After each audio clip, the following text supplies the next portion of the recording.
Welcome back to our Excel series. Today, we're diving into a practical technique, converting negative numbers to zero. This will help you clean up your spreadsheets and focus on the data that matters.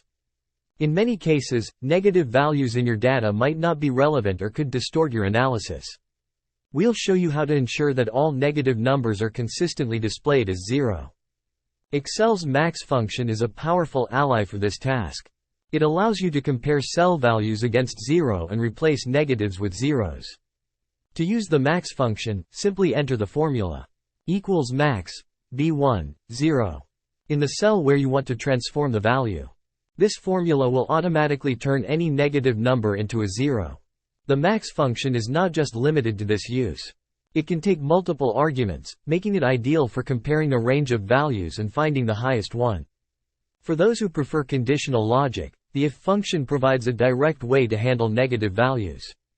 It lets you set specific actions based on whether a cell's value meets certain criteria. The formula equals if B1 less than 0, B1 is a clear example of this. It checks if the value in B1 is negative.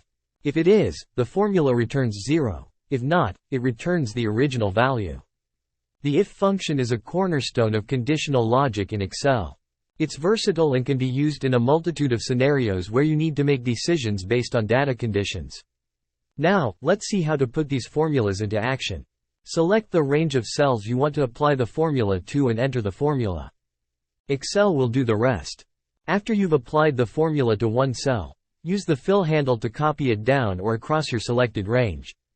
This will save time and ensure consistency.